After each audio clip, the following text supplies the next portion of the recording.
Shloka is text number 8.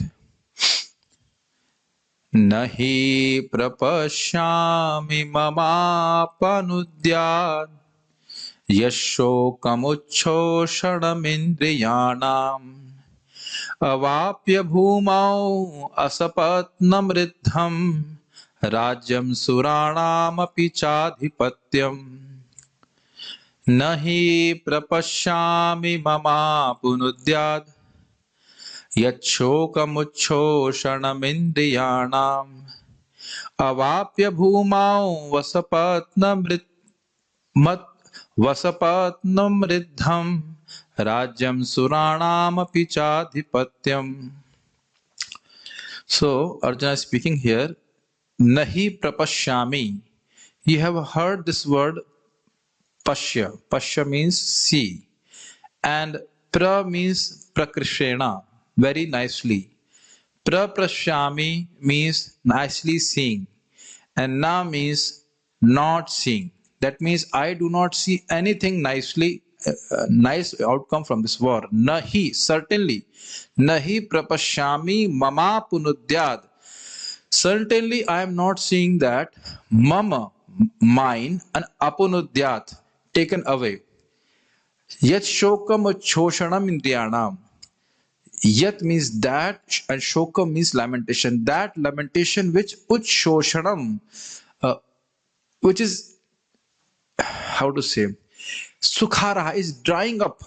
Shoshana means to absorb. So it is drying up my senses. Indriyanam. All my senses are being dried up by this shoka or lamentation. So nahi prabhashyami mama apanudyat. Anudyat means, apanudyat means which will destroy or take away. I am not able to see what will take away my lamentation, which is drying up my senses. Have you not experienced sometimes where in anxiety that our mouth is drying up, our face goes down, we do not even have the strength to even do something from our hands are not able to do anything, our feet is shaking like this. So when there is tribulation of the mind, especially lamentation of the mind, then a person's senses seem to be getting dried up. That means they tend to lose the strength to do something. That is a point which is being mentioned here. So that's saying I am not able to see. I am not able to see anything which can take away this lamentation, which is drying up my senses.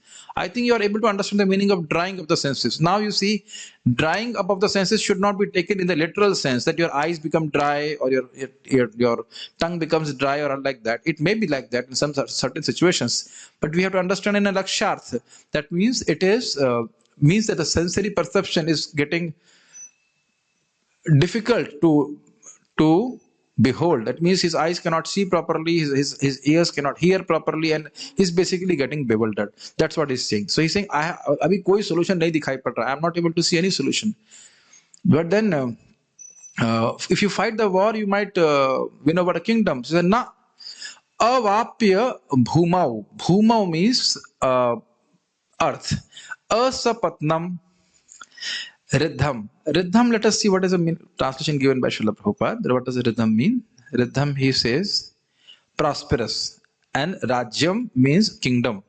And Suranam means demigods, and Api means even. So let us again go back to the shloka. Avapya bhumau asapatnam riddham. So what does it mean?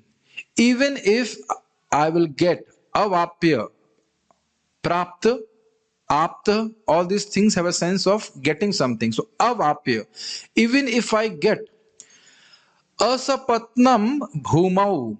Asapatnam is a very nice word. What is the meaning of sapatni? Sapatni means if a person has one wife and another wife, that will be called sapatni. That means there are two wives with one husband. So he's saying asapatnau. Now you understand, that means even if I get riddham, even if I get a prosperous kingdom of all over the world without any sapatnis, that means without any contenders, still I won't be happy. See, one thing is you read the English, but if you actually relish the meaning of the Sanskrit, it becomes more relishable. Are you able to understand the word Satsapatni and Riddham? Riddham means Riddhi Siddhi Vinayako. We say that into, I think, Ganeshji. The Riddhi means opulences. So even if the whole earth I am getting, which is full of opulences and no contender. Suppose there is full of opulence in the kingdom, but still if there are shatrus, if there are enemies, still you cannot be happy. But you say, even if I am getting unrivaled kingdom, you understand, there is no rival for the kingdom, and the kingdom is very prosperous, then also my lamentation will not go. But suppose if you fight and you lose the war, what hurry, if you die also, and you go to kingdom of, you get to heavenly planets, then what? He says, Rajyam Suranam api chadhipatyam. Adhipatya means kingdomship, and Suranam means demigods, and Rajyam means Rajya means kingdom. So even if I get kingship over the kingdom of demigods, I still won't be happy. Why this kind of, he's trying to how to say, explain the intensity of the lamentation he's experiencing. He says, "Hoga hi nahi, kuch bhi nahi ho sakta." Nothing is, there is no solution which I'm able to see of which will give me any material happiness, or which will drive away this lamentation which is drying up my senses. Any kind of material happiness is not going to drive away my grief.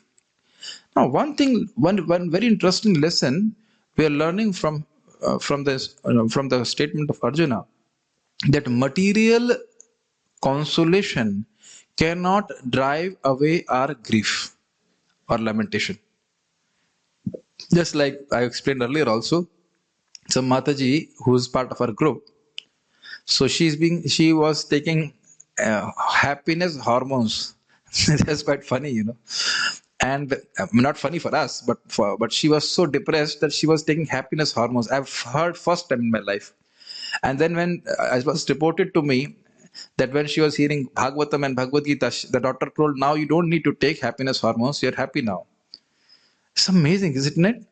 The soul is naturally happy. How can a hormone make a soul happy? The only way the soul will be happy is by serving Krishna selflessly. So all these artificial arrangements will not make the soul happy. So this also we learn from this shloka, that lamentation, conditioned soul's primary main symptoms is shochati. He constantly laments, ye nahi mila, wo nahi mila, I did not get this, I did not get this, I did not get this. Even if I get it, I could not I could not enjoy it sufficiently, like this. So he constantly laments. But when this is called glani. Glani, you understand? It's a Sanskrit word called glani. Glani means I did not get this, I was not successful, ye nahi mila, I did not get that. But when a person does bhakti, and especially hears Krishna Katha and Harinam, he becomes fully satisfied. So what we are learning here is regret also, you can say, but always regret is not, the Sanskrit words always do not carry the same import always. So glani can also mean decline, but here glani means shok. You can say in a sense of regret. Regret is a good word. I did not get this. If I would have got a good job, if I would have got a good anything in the material world. So this is called shok. We lament. So what we are learning from this shloka directly, one thing is that lamentation, material problems cannot be solved by material solutions. That will not help the condition. So just simple, very simple. If the fish is taken out of water, can you make him happy by any other arrangement except to put the fish back in water? There is no possibility. Similarly, unless the soul is connected to Krishna, it can never be happy, or she, whatever, he can never be happy as a person. Okay. Translation: I can find no means to dry away this grief, which is drying up my senses. I will not be able to dispel it even if I win a prosperous, unrivaled kingdom on earth with sovereignty like that of the demigods in heaven. Yes. Gita Bhushan commentary. Now if Krishna speaks, you are knowledgeable of the scriptures. Carry out action after considering your own benefit in light of the scriptures. Why should you be a disciple of me, a friend? So you see how the acharyas have explained very nicely. You will see in Bhagavatam also that the Lord, the Acharyas will link the shlokas together. They can see the thread together. Just like a garland looks beautiful when it is threaded together. So individually the flowers are nice. Krishna, you're giving me something new idea. I have never spoken this. I never thought of speaking this. This is Krishna's giving some new idea. So in a garland, individual flowers look beautiful. Yes. But you see, together, when they are threaded, they look more beautiful. Is it not? Similarly, when the shlokas of Bhagavad Gita individually discussed, that's nice. But when we link them, when we know the link between them, it becomes more tasty. So in the last shloka, we discussed that Arjuna is saying, Shishyasteham shadhimam tvam prapannam. I am your disciple. You please accept me. Then now Lord Krishna might ask the question, you are very knowledgeable. Why are you asking me? You can ponder over Shastra and think about Dharma, and then you can solve your problem like this. So you are my friend, why you want to become my disciple? Then Arjuna speaks, I do not see what action will remove my lamentation. Now, what action will remove my lamentation means in the point of deciding what should be the proper course of action as per dharma, I'm not able to ascertain what is my course of action. So this is very important that when we are in a troubled situation, all the times we need association and guidance of superiors, because even if we know Shastra, at that time we forget what to do. I give an example from Srimad Bhagavatam. When Dhruv Maharaj was fighting a war with the Yakshas, then Yakshas actually create an illusion for him. So then momentarily he became bewildered, and then the sages came and said, what is that? Use the power of Lord Vishnu, and what is that he say? Vishnu Smriti Sarva Vipad Vimokshanat. That is the word. That remembrance of Lord Vishnu destroys everything. So use the powers of which Lord Vishnu has given to you. So many times we may having the solution, and we may know the Shastra also. But in the case of bewildered situation, we may not be able to apply the Shastra. So that's why we need guidance of devotees who will help us in a particular situation where we are bewildered. They will teach us, you apply Shastra like this. I'll give another example. Many times when a person is bewildered, he cannot see a situation independently. But a person who's not in that situation, he can help us to see the situation from the outside point. I hope you're understanding my point. So now, so the whole idea is not sufficient to know Shastra, but we need guidance of an association of devotees who can help us to apply that principle in a particular situation. Many times we'll be able to know ourselves, and many times we will need the guidance of devotees. Actually, Srila Prabhupada very nicely puts it in elsewhere. Any important decision must be consulted by another authority, some superior person, just like Arjuna is speaking now, doing now. I do not see what action will remove my lamentation. He defines that lamentation. It is drying up my senses. Therefore, to destroy this lamentation, I surrender to you. So this is very clear. Drying of the senses means the senses are not able to function properly. The eyes are not able to see properly. The ears are not able to hear properly. He is completely bewildered by lamentation. And this I have noticed many times when people are really crying and lamenting, you give them spiritual knowledge, they don't understand. At least at that point. I have seen it so many times. This was the situation of Chitraketu Maharaj also. He was too much attached, he was too much desirous of having a kid. And that time Angira Rishi did not give him any instruction. And this is mentioned in Bhagavatam. If the heart is full of shoka and fear and all this, very difficult for a person to cultivate spiritual knowledge. But anyhow, if somehow that a person comes in a situation of devotees and hears, slowly his lamentation will go away. But it's a fact, a person who's simply crying over mundane subject matters, very difficult to hold on to spiritual knowledge. But anyhow, if he surrenders to a spiritual master, he'll learn anyway. In a similar way, the Shruti shows the result of surrender. Soham bhagavah sochami tammam bhavan shokasya param tarayatu. I am lamenting, may your lordship deliver me from lamentation. Chandogya Upanishad. Naraji is speaking to Sanat Kumar. I don't know in what context Naraji is speaking to Sanat Kumar, because I have not gone through Chandogya Upanishad, but the point which is being mentioned here is that in that context, in that Upanishad, Naraji is asking Sanat Kumar how to deliver him from lamentation. Similarly, Arjuna is approaching Krishna to seeking his guidance, how he can be delivered from lamentation.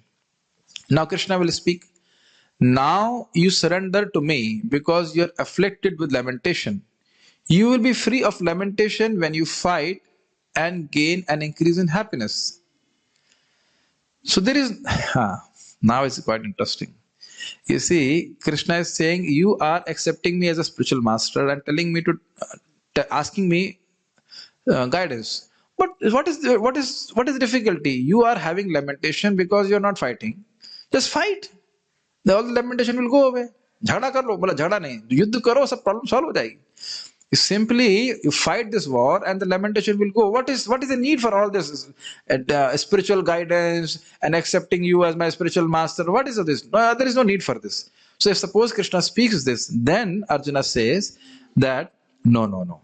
If I am victorious, I will have an undisputed kingdom, a sapatna.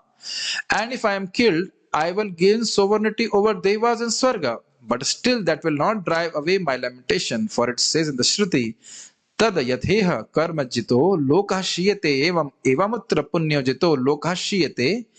The world attained in this world through karma dissipates, and the world attained in the next life through punya also dissipates. I would like to elaborate on this point. It's a very, very significant point. When I was reading it yesterday, it touched me so much. This is very, very nicely illustrated here. You see, yesterday we have discussed this point, Ekantik and Atyantik Shreya. Have you not? Do you remember this? Yes. Ekantik means you do something it will take you to only one end. And Atyantik means after reaching the destination, you don't want anything further. Does it make sense? I'm just reminding you, this is a very beautiful point which was seen in yesterday's shloka. Now, in your life, have you not experienced this? I'll explain about myself. I was so much into getting into IIT. And when I got into IIT, I wanted to get out of IIT. On the first semester only that, oh, this is hell. I mean, you have to study so much. And all these topics are so boring. Bhagavatam and Bhagavad Gita is so nice.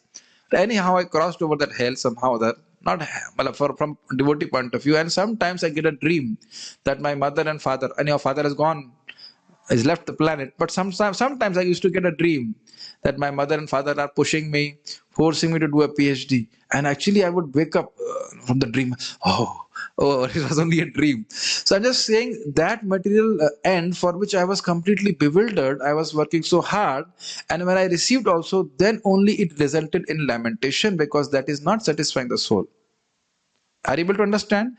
And then also now here people like Matajis may think, oh, I should get married to a most beautiful husband or whatever. And when they get married, then it's not the end of the life. That is the point being mentioned there. Anything, one person very beautifully put, he's a karmi, but he put it very beautifully. I pray to God that let everybody have wealth and everybody become very famous, so that they do not understand so that they understand that this is not a solution. You understand?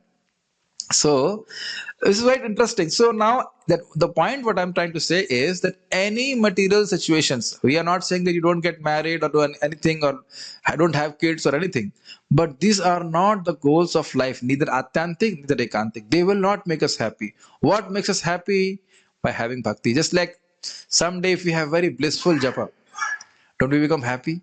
And then we question, Krishna, can you please tell me what should I do so that I can have this chanting every day? Is it not? I mean, I many times say, Krishna, please tell me if I have to clean toilets or public toilets every day, whatever. You just tell me something. Just tell me that if I can actually have that kind of chanting every day, inspirational chanting, it's like, when you have that kind of chanting, what do you need in this world? Little prasadam and be happy with that kind of chanting. Is it not? It must be happening. So many devotees like that. That is all in our future. It's going to happen every day. Don't worry about it.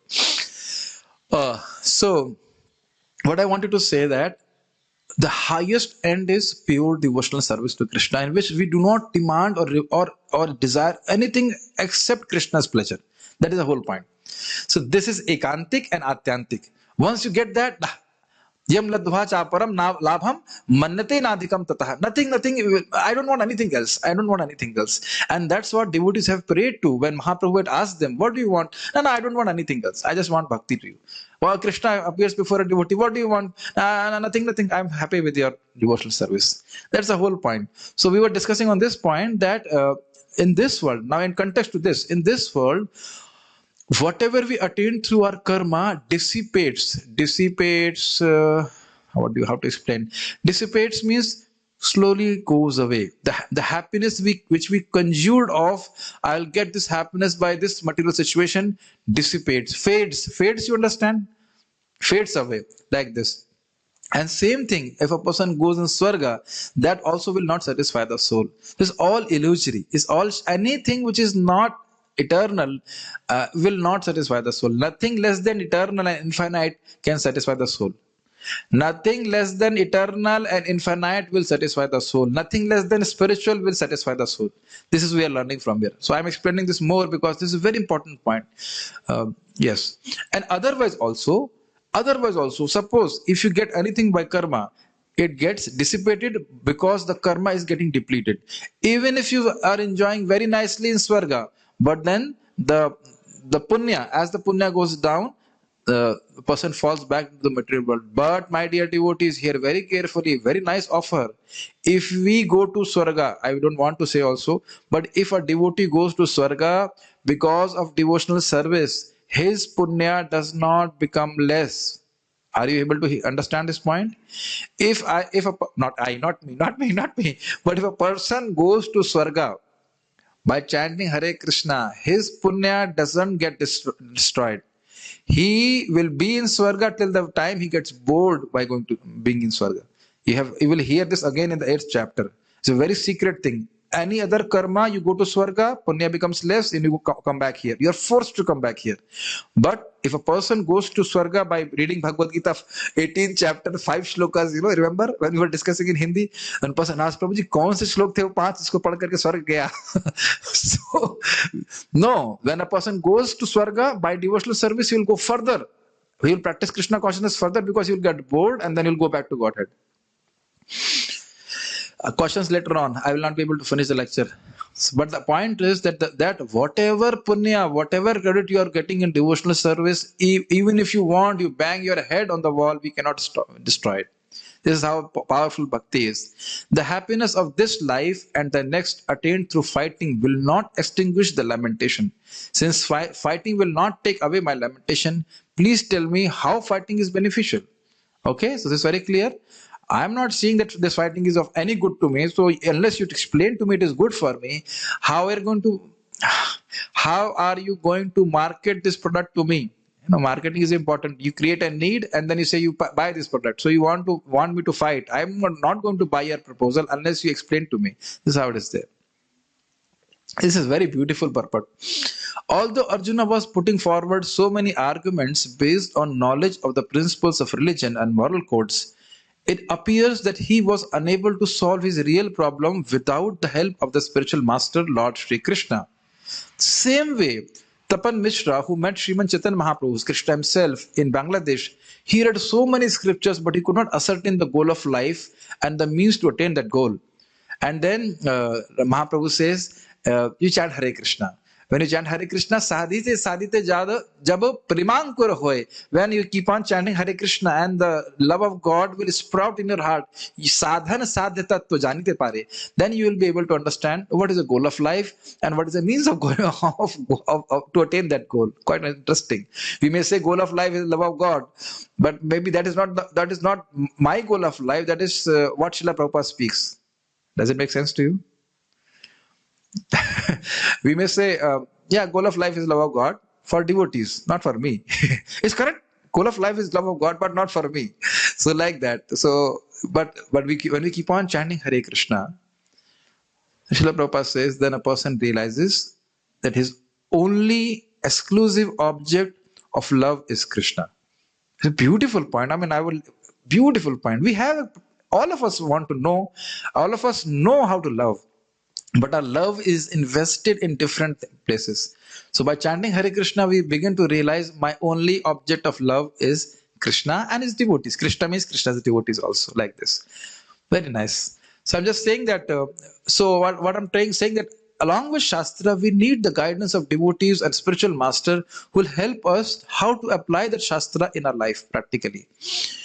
He could understand that his so-called knowledge was useless in driving away his problems, which were drying up his whole existence, and it was impossible for him to solve such perplexities without the help of a spiritual master like Lord Krishna. So, is my spiritual master Krishna? So, unless Krishna himself comes and gives me instruction, I will not perform devotional service. It's like Maharaj was making a joke. He was telling some person, why don't you chant Hare Krishna? अरे भगवान की जब मर्जी होगी तब करेंगे, अभी कैसे कर लेंगे? How will I chant now? When Krishna will desire, then I will do. So is it that Krishna's mercy has become less for you? No, by the time you have reached to Krishna's home, Krishna is saying, my mercy has finished, now you come in next life? No, Krishna's mercy is there. Krishna's instruction is there. It's our own problem that we do not want to render devotional service. So now here is saying very interesting that yes, Shastra he was knowing, Dharma Shastra, Artha Shastra, we have heard all those arguments by Arjuna, but he was simply getting confused. Think about it. What a wonderful situation if, just try to think about it. You are in a very dark forest and you do not know, first of all, you want to get out. Okay, first of all, we are suffering, we are suffering in that forest and we want to get out.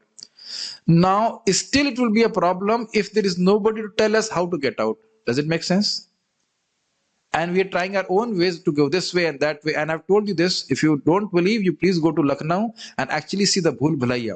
Many of the doors they have closed because some people got lost, never came out of it. I heard that. That didn't happen to me, obviously, because I'm speaking before you. But one thing did happen to me. They have a pond quite down in the ground. I'm not now pond. It's not a pond, basically, where the queens used to take bath.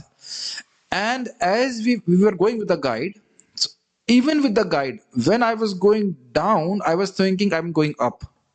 It's amazing. It's just very bewildering. When I'm going down, I was thinking I'm going up. I was convinced. I said, guide ko bol raha tha main. What is this? Arey, we are supposed to go up. He said, no, you're going down. So you see how is a very brilliant example in my life. Even at that time, I was not a devotee, but I remember that experience. Similarly, by engaging in sense gratification, making plans for sense gratification, we are going down and we think we are going up.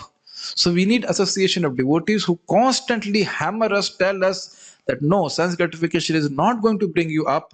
It is going to bring you down. No, you see how much opulence is I'm having. I'm making so much advancement. No, we are actually going down. So in that way, devotees are constantly helping us to become fixed up in our focus in Krishna consciousness, to set our priorities that Krishna consciousness is my goal of life, and Krishna consciousness is the means by which I'll attain my goal of life. So this is how Arjuna is lamenting and is taking shelter of Krishna. In this picture, it is shown that he has come down from the chariot, but it doesn't seem so that he has come down from the chariot. He's just on the chariot. But nonetheless, something is being told here. Academic knowledge, scholarship, high position, etc. are all useless in solving the problems of life. If I'm a PhD, do I know the goal of life? Definitely not. That's why we have done a PhD. If I would have known the goal of life, I would have not done a PhD. Our sannyasis say this: permanent head damage. I mean, if somebody is a PhD, please do not take offense. But I'm just saying, whatever. I tell you the truth. When I was in IIT, I think I was in third year or something, and one of our seniors committed suicide because having some lesser numbers, something like that. So Dr. Malik, I heard from other people, he was a very great, good researcher there. He said, this fellow is useless. He does not know all the research which I have done in my life is useless. For some little marks, he committed suicide. So they actually know whatever they are doing is useless. Actually, they also know, but they won't proclaim because they will not get their funds. But the idea is all these things, they just do not know what is the goal of life, how to attain it, nothing they will know. Scholarship will not help. High position, if you are born as a whatever, big Brahmana or anything, we do not know. Nate viduh swartha gatim hi Vishnu. My swartha gati is Vishnu. They do not know this. Just like Hiranyakashipu was the ruler of entire three worlds, but he was not knowing the goal of life is Lord Vishnu. Ravan was so powerful, learned also, but not knowing that surrendering to Lord Ram is good for him. Like this. So, help can be given only by a spiritual master like Krishna. Therefore, okay, very important point. Help can be given only by a spiritual master like Krishna. What does this mean? It means the spiritual master should be in the disciplic succession which is emanating from Krishna. Otherwise, he will also not have proper knowledge. This is very, very important. So, if I am hearing from Krishna, or if I'm hearing from in a submissive attitude, in disciplic succession, we are understanding the same knowledge. I give an example. Yesterday we discussed, Arjuna asked, what is the highest benefit from me? And then Krishna says, you become my devotee. And then Suta Goswami was asked by the Shaurakati rishis, the rishis of Naimisharanya, what is the highest benefit? So he says, become a devotee of Krishna. Is there any difference? No difference. So if I hear from Krishna or if I hear from a representative of Krishna, there is no difference. Just like in a case of a businessman, if I say, okay, it happened to me yesterday. I am the in charge of Gomata department and the devotee Natwar Prabhu is serving under me. So this is called, in negotiations we say B2B and B2C. B2B means business to business rates and B2C means business to customer rate. So a devotee came and he wanted to talk to me and discuss about B2B. But I said, no, Prabhu, we have fixed B2B. You just discuss with Natwar Prabhu. So whatever rate Natwar Prabhu would have spoken or whatever rate I would have spoken, the same thing Natwar Prabhu will speak because he's my representative. Does it make sense? That is the meaning of representative. And if suppose I have fixed the price 10 rupees and if he gives the price of 2 rupees, then he's not my representative. Is it not? Makes sense to you? And then I will say, throw him out. Hey, what is this? You are not my representative. You are making loss. Similarly, Krishna says he's God. And the representative of Krishna says Krishna is God, then there is no difference. So it is so powerful. Why I'm saying this? All of us can give the highest mercy to a person if we just become representatives of Krishna. Speak what Krishna speaks. Or if you don't not know, I say I'll ask senior devotees, I'll refer from Shastra, then I'll speak. But I will not give you wrong guidance. Can you imagine if you give a wrong guidance to a person who's in a forest suffering and he goes deep into the forest? Think about it. But things are not that difficult. Krishna is God. You chant Hare Krishna, take prasadam, surrender to Krishna, pay obeisance to Krishna and go back to Godhead. It's very simple. It's not complicated at all. No complicated. Okay.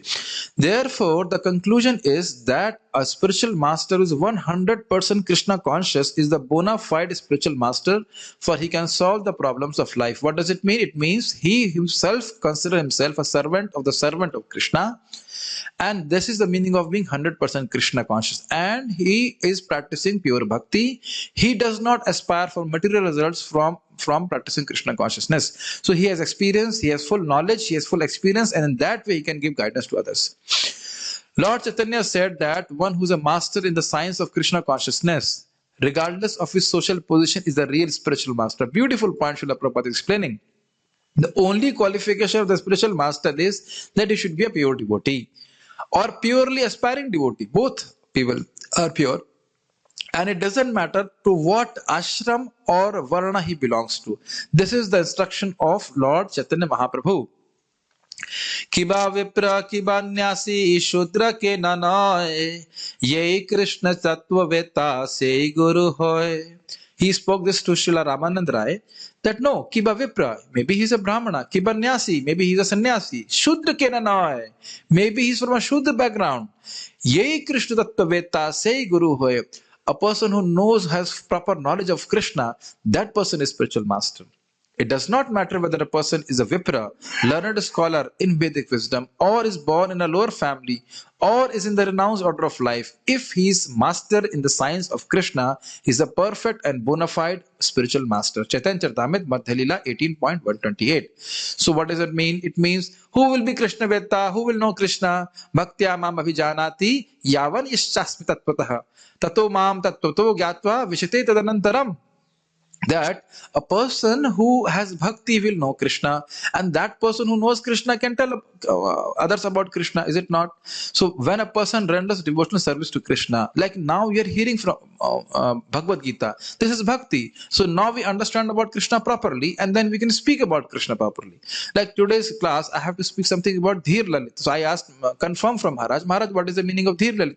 So you read that Shastra, you will understand. There is definition is given. So it's not that what I think and what you think. There is a set definition for this quality of Krishna called Dhir Lalit, which is defined. So then, when I speak about Dhir Lalit, although I have not met Krishna, I can speak about Krishna properly because that is the knowledge which I am receiving in parampara. Does it make sense? I don't know whether I'm trying to go very fast so that we can complete. So later on, you can catch up and hear the lecture in whatever 0.75 or 0.5 speed probably. Okay, I will tell you something very encouraging, really encouraging, which really encourages me. In this chapter, I'm forgetting this chapter name, but the chapter name is Pradyumna Mishra hears Krishna Katha from Ramanand Rai. That was the topic. And there, Shri Ramanand Rai is from a Shudra family. And Pradyumna Mishra means Brahmana family. So now when Pradyumna Mishra approaches Mahaprabhu, who also is actually born in Brahmana family, and he's the Supreme Personality of God, and he says, I want to hear Krishna Katha. They said, then Mahaprabhu says, I don't know anything about Krishna Katha. Ramanand Rai knows about Krishna Katha. You want to hear, then you go and please hear from him.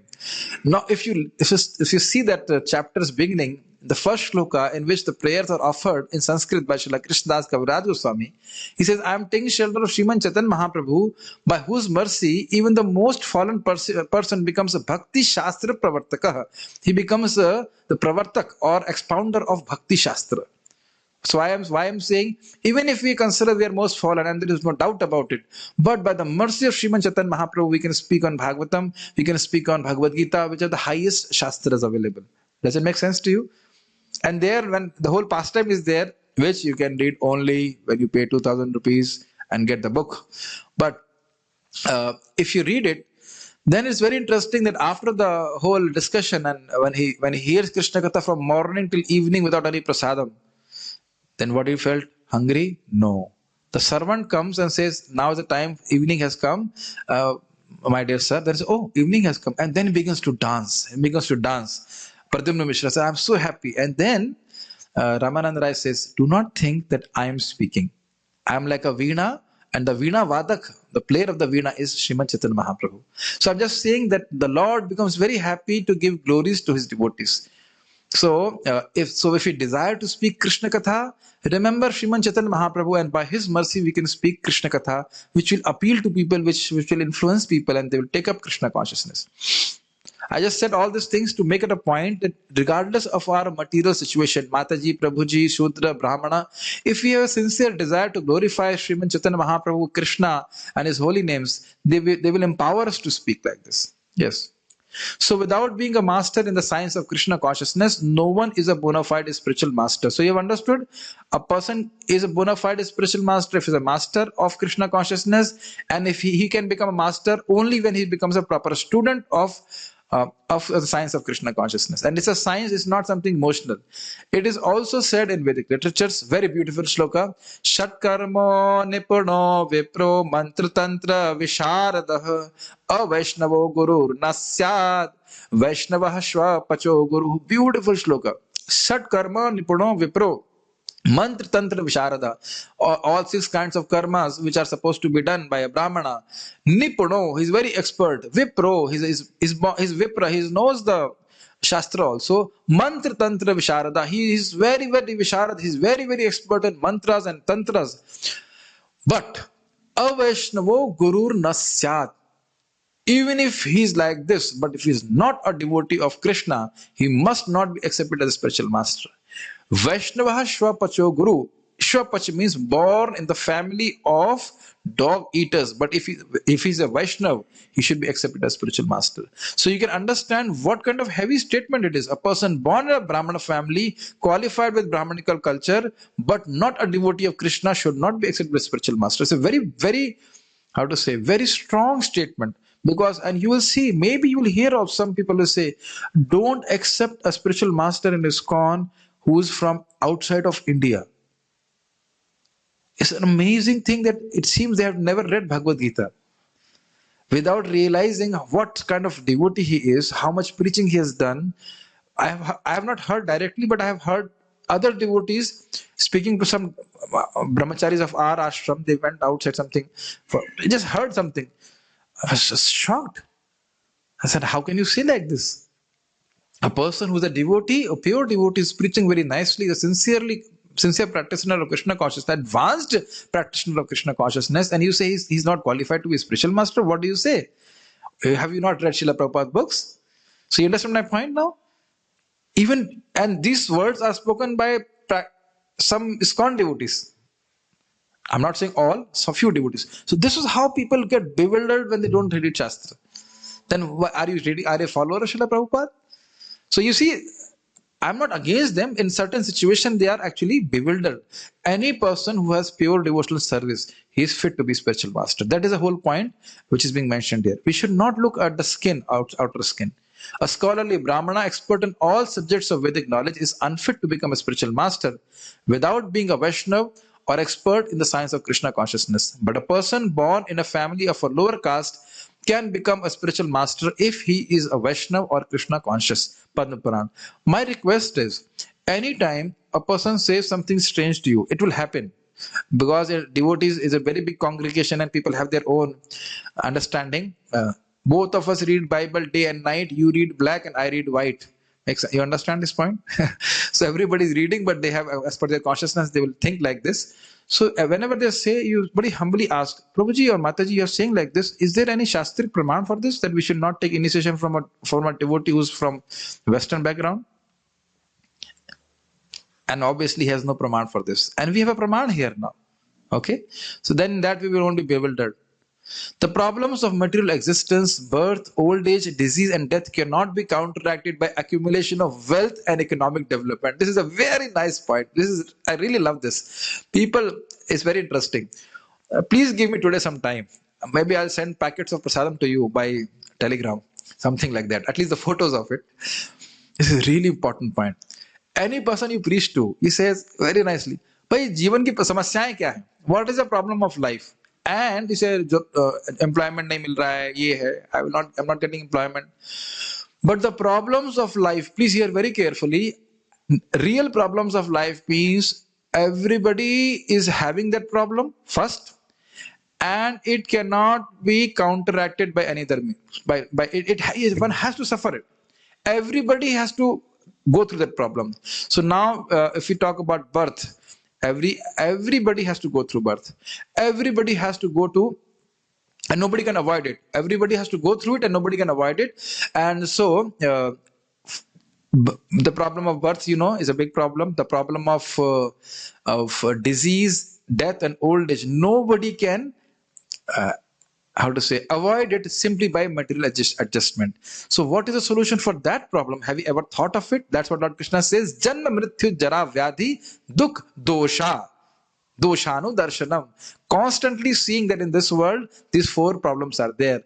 And a devotee should be endeavoring it to conquer over these problems. His main focus should be to conquer over these problems. Just like when Vishwamitra Muni went to Dashrathji to have Ram and Lakshman for some time with him, then Dashrathji asked him, how is your preparation going on winning over death?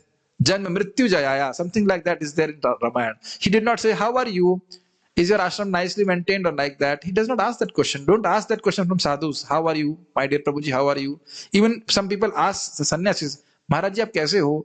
You don't ask that question from sannyasis. They are engaged in conquering over death. So they are happy only.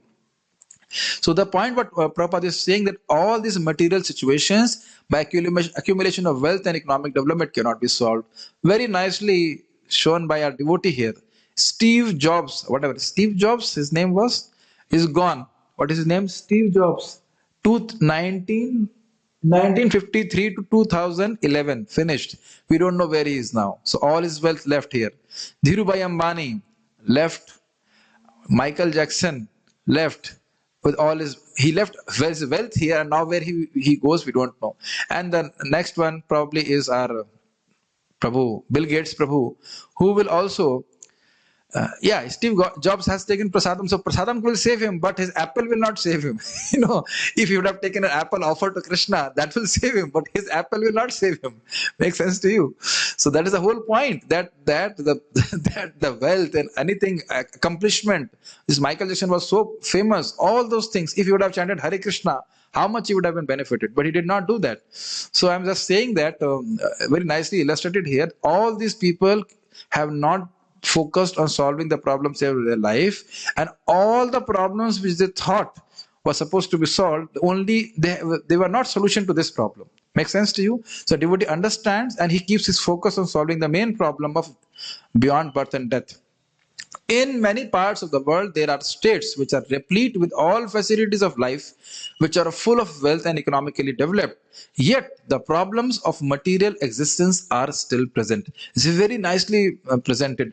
My Guru Maharaj is from America, and he was mentioning how in Los Angeles, where there is so much sense gratification, the earth is sinking, the whole earth, the city is sinking down in the earth. What will you do now?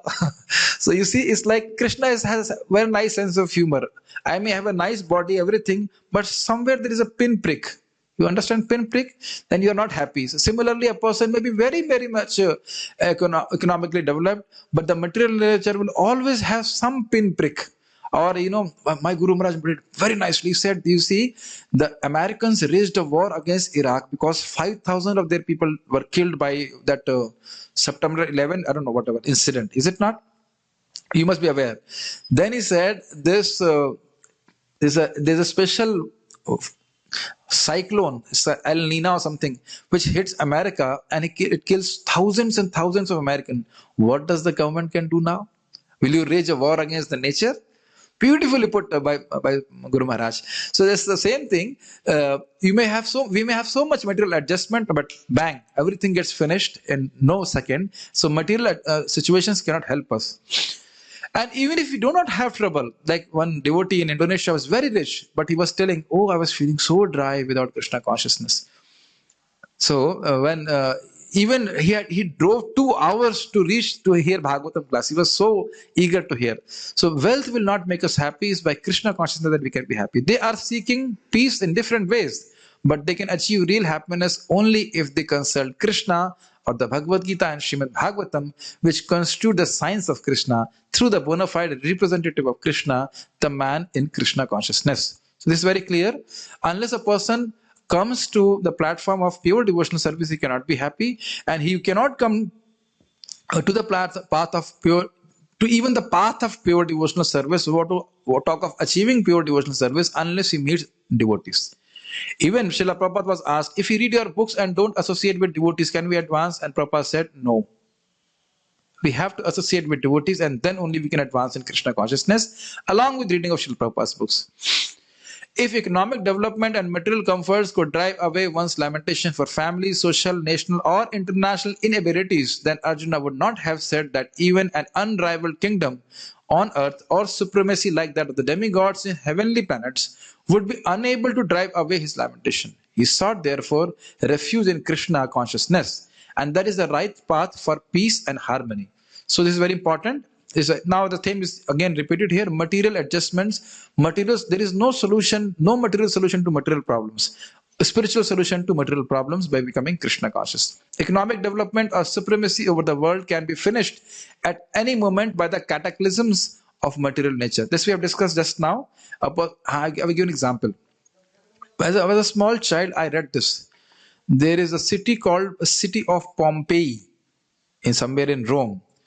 And they were enjoying their life one evening, basically. Very nice day. Maybe they're having a cup of tea and with their family. As suddenly, I think it was a volcano named Vesuvius, which exploded.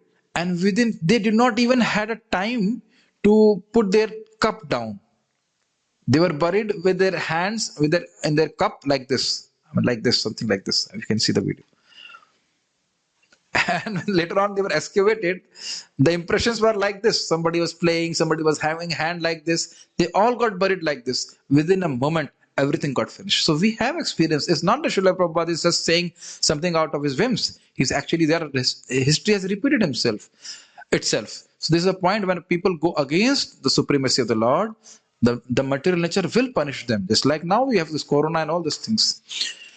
So this is being shown here. The example of corona is given. All this disinfection is happening. People are miserable now because disobeying the orders of the spiritual of Krishna. So this in this life, this world, everything will get finished. Even elevation into a higher planetary situation, as men are now seeking on the moon planet, can also be finished at one stroke.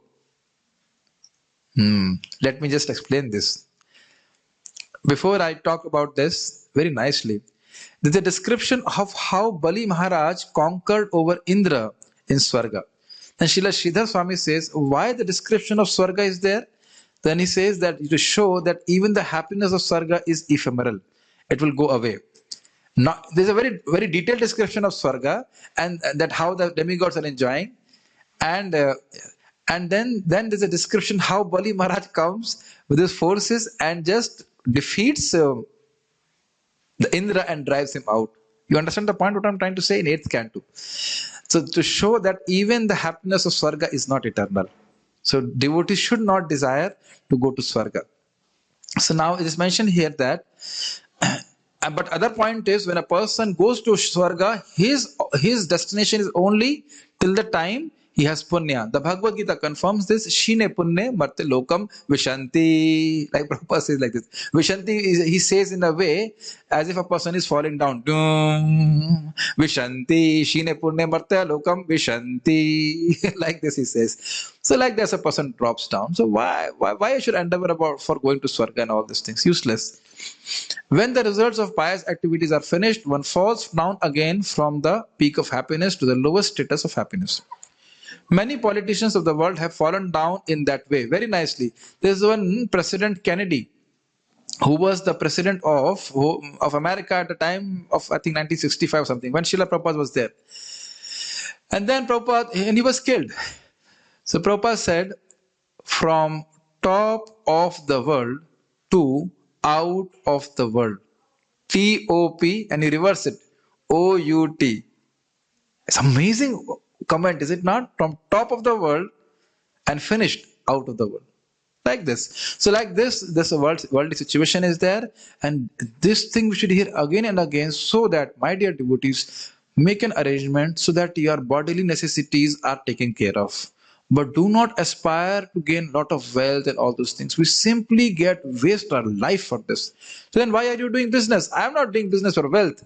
I am doing business for Krishna. So that Gomata gets supported, and then I can serve devotees, just like we made a very powerful, Shashikant Prabhu has made very powerful manure from this cow dung. So then if we put in Tulsi, then Tulsi will flourish. So that is my point, that we can give to our devotees, all the devotees, like we gave 200 packets yesterday for devotees, like that somebody took. So then devotees can be helped. Or we make Gopi Chandan, pure Gopi Chandan from Dwaraka. Then it is for devotees' pleasure. It's not that we are putting Multani Mitti and thinking that it's actually Tilak. Multani Mitti is not Tilak's. So I'm just saying, we do it for Krishna's pleasure. We don't do it for I don't want any economic development as such. So it's fun doing that, is it not? Like that. So this is like that. Such downfalls only constitute more causes for lamentation. Why? Because I had a very nice material situation. I don't have that. The higher you go, the harder you fall. You have heard this. So like this. Therefore, if you want to curb lamentation for good, then we have to take shelter of Krishna, as Arjuna is seeking to do. So Arjuna asked Krishna to solve his problem definitely, and that is the way of Krishna consciousness. You will see in your own Krishna consciousness, as we advance more and more, even if we lose money, we don't care so much. You understand my point? If with beyond our control, something is lost, then we forget about it. Just like one person took our laptop, he just stole it. He was supposed to repair it, but he stole it. Few times I tried, then I said, okay, then I don't remember about it, is it not? I just chant Hare Krishna. Things which are supposed to be taken away from us will be taken away from us, including our body, including our intelligence. But a devotee is not say, okay, Krishna gave me this much time, the next life or whatever Krishna gives me, another opportunity to serve. But so you will see in your own life, lamentation will go away. Well, lamentation will definitely go away by hearing Krishna Katha and chanting Hare Krishna. Rather, only lamentation is suppose if you sleep too much and all that, Arey, I wasted so much of my time sleeping, I could have chanted Hare Krishna, I could have engaged in Krishna service. I think you must be feeling like that, is it not? Okay, I'll end here. I'll just take up some questions which have been asked in the chat or comments. Why do we get desires? Is it just the nature of man or soul? What Shastra says about it? It's a very good question. You must remember, willing, thinking, and desiring are all qualities of the soul expressed through our mind. The soul by nature is very active. Anyabhilashita shunyam means anyabhilashita shunyam, not abhilashita shunyam, because a living entity cannot be without desires. But any other desire which is not dovetailed for the pleasure of Lord, that has to be given up. So desiring is the very nature of soul. Otherwise, how you will say what? How will you define the soul, practically speaking? Living entity means he has desires, but those desires are expressed through the medium of mind. Like what my thoughts are being expressed through the medium of my tongue. Is it not? Make sense to you? Similarly, the desires of the soul, which is the conditioned soul, is desiring material happiness. So this all is expressed through mind. But if you desire to become a devotee of Krishna, that is the real desire of the soul. Okay? Any other questions? Okay. Yeah. So if you have no. So which role man is playing in this? I have explained this earlier. The soul is desiring, then the Lord activates prana, then prana activates mind, and the mind is controlling the senses. If my mind is not if there is no sankalpa in my mind to speak, I won't speak. So unless I desire to speak, the functioning of the mind, okay, let me explain. The mind is like a software and the senses are like a hardware. So without the software, the hardware will not work. So all the senses are working based on the software of mind. And the problem is our mind has got a lot of viruses. So there's a calm, krodh, all these things. So we have to run the antivirus of Hare Krishna, Krishna Krishna, Hare Hare, Hare Ram, Ram Ram, Hare Hare. Yes? Okay, so I'll leave you now here. It's already 20 minutes extra. Thank you all very much. Srila Prabhupada ki jai. Tai Gaur Premanande Hari Bol.